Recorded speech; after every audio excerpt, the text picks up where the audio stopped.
ಮಾಡಿದ್ದೆಲ್ಲ ಒಳ್ಳೇದಕ್ಕೆ, ಆಗೋದು ಕೂಡ ಒಳ್ಳೇದಕ್ಕೆ ಅನ್ನೋದ್ರ ಬಗ್ಗೆ ಯೋಚನೆ. ಕಾಂಚನ ಅಹಂಕಾರ ಮುರಿದಿದ್ದಕ್ಕೆ ಅಲ್ವಾ ಪ್ರತಾಪ್ ಬದುಕಿಗೆ ಒಂದು ತಿರುವು ಸಿಕ್ಕಿ. ಕಹಿಯಿಂದ ಸಿಹಿಗೆ ಬೆಲೆ. ನಾನು ಯಾವಾಗಲೂ ಹೇಳ್ತಾ ಇರ್ತೇನೆ, ಕತ್ಲೆಯಿಂದ ಬೆಳಕಿಗೆ ಬೆಲೆ, ಕತ್ಲೆ ಆದ್ಮೇಲೆ ಬೆಳಕು ಹರಿಲೇಬೇಕು. ಭೂಮಿ ಕಾದ್ರೇನೆ ಮಳೆ ಆಗುತ್ತೆ.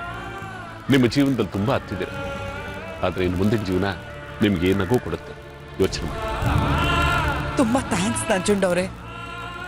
ಕುಗ್ಗೋಗಿದ್ದ ನನ್ನ ಮನಸ್ಸಿಗೆ ಧೈರ್ಯ ಹೇಳಿ ನನ್ನಲ್ಲಿ ಹೊಸ ವಿಶ್ವಾಸ ತುಂಬಿದ್ರಿ.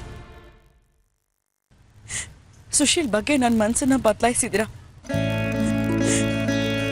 ನಿಜವಾಗ್ಲೂ ಹಾಗಿದ್ರೆ ಸುಶೀಲ್ ಬರ್ತಾರೆ ಅಂತೀರಾ? ನನಗೆ ನಂಬಿಕೆ ಇದೆ ವೈಶಾಲಿ ಅವರೇ, ಸುಶೀಲ್ ಅವರು ಖಂಡಿತ ಬಂದೇ ಬರ್ತಾರೆ. ಯಾಕೆಂದ್ರೆ ಅವರು ಸಭ್ಯಸ್ಥರು, ಸಂಸ್ಕಾರವಂತರು. ಅವರಿಗೆ ಸಂಸಾರದ ಬೆಲೆ ಏನು, ತಾಳಿ ಕಟ್ಟಿದ ಬೆಲೆ ಏನು ಅಂತ ಚೆನ್ನಾಗಿ ಗೊತ್ತಿದೆ. ಅವರು ಬೆಲೆ ಕಳೆಯೋದಿಲ್ಲ. ನಂಬಿಕೆ ಇರಲಿ ನಾಳೆಗಳ ಬಗ್ಗೆ.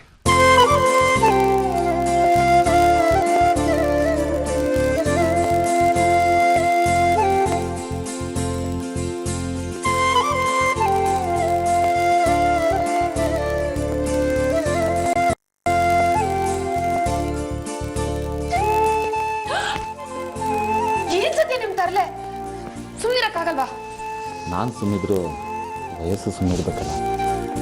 ಯಾವಾಗ್ಲೂ ತರಲೆ ಮಾಡ್ತಾನೆ ಇರೋದಾ? ಆಯ್ತು ಬಿಡು, ನಾನು ಅನ್ಕೊಂಡ್ರೆ ನಿನಗೆ ಅಷ್ಟಕ್ಕಷ್ಟೇ. ನಿಮ್ ತರ್ಲೆನ್ ಸಹಿಸ್ಕೊಂಡ್ರೆ ಮಾತ್ರ ನಾನು ದೇವತೆ ಅಲ್ವಾ? ಯಾಕೆ ಸಹಿಸ್ಕತ್ಯಾ? ಹತ್ರ ಬಂದ್ ಕೂಡಲೇ ಓಡಾಕ್ತ್ಯಾ? ದತ್ತು ಶಾಸ್ತ್ರದ ದಿನ ಏನ್ ಸತ್ಯ ನಿಮ್ ತರ್ಲೆ ಕೋಪ ಎಲ್ಲ? ನಾನು ಏನೇ ಮಾಡಿದ್ರು ನಿನಗೆ ಇಷ್ಟ ಆಗಲ್ಲ. ನೀನು 18 ವರ್ಷ ಇದ್ದಾಗ ಏನ್ ಕನ್ಸ್ಕೊಂಡಿದ್ದೆ ಅಂತ ನಂಗೆ ಚಂದ ಗೊತ್ತಿಲ್ಲ ಅನ್ಕೋಬೇಡಮ್ಮ.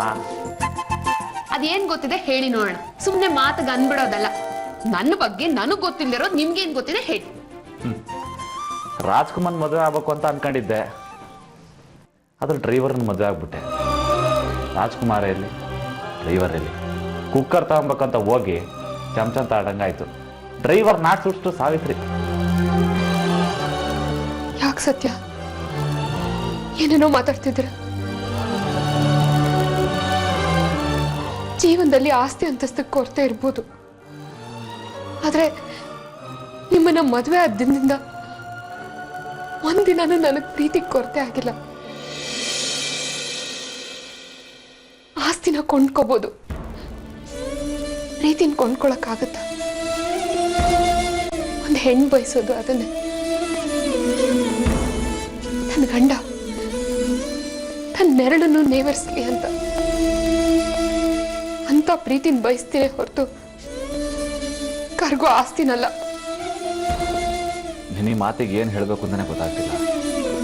ಪ್ರಪಂಚದಲ್ಲಿರೋ ಎಲ್ಲ ಡ್ರೈವರ್ಗಳಿಗೂ ನಿನ್ನ ಮಾತಿಂದ ಒಂಥರ ರಾಜ ಮರ್ಯಾದೆ. ಹೋಗ್ಲಿ ಬಿಡು, ನಾನೇನೋ ತಮಾಷೆ ಮಾಡಿದೆ. ಅದು ಕಾವೇರಿ ಹೇಳ್ಕೊಂಡು ಹೋಗ್ತಾ ಇದೆ. ಕಣ್ಣೀರಿನ ಡ್ಯಾಮ್ ಹೊಡೆದು ಕಣ್ಣಲ್ಲಿ ನೀರು ಹರಿತಿದೆ. ಕಣ್ಣೀರು ಹೊಡ್ಸಿದ್ರೆ ಡ್ಯಾಮ್ ನಿಲ್ಲುತ್ತೆ. ಹಾ, ಅದೆಲ್ಲ ಬಿಡು. ದತ್ತು ಶಾಸ್ತ್ರಕ್ಕೆ ಏನು ಸ್ವೀಟ್ಸು? ಅದನ್ನೆಲ್ಲ ಅಮ್ಮನೇ ನೋಡ್ಕೋತಾ ಇದ್ದಾರೆ. ಅಯ್ಯಯ್ಯೋ, ನಿಮ್ಮ ಅಮ್ಮನ? ಅವ್ರ ಕೇಸರಿ ಬಾತಿಗೆ ಸಕ್ಕರೆ ಹಾಕಲ್ಲ. ಹೋಗಿ ಹೋಗಿ ಅಡುಗೆ ವಿಷಯನ ಅವ್ರಿಗೆ ಬಿಟ್ಟಿದೆಯಲ್ಲ, ದೊಡ್ಡ ಪವಾಡನೇ ಇದು.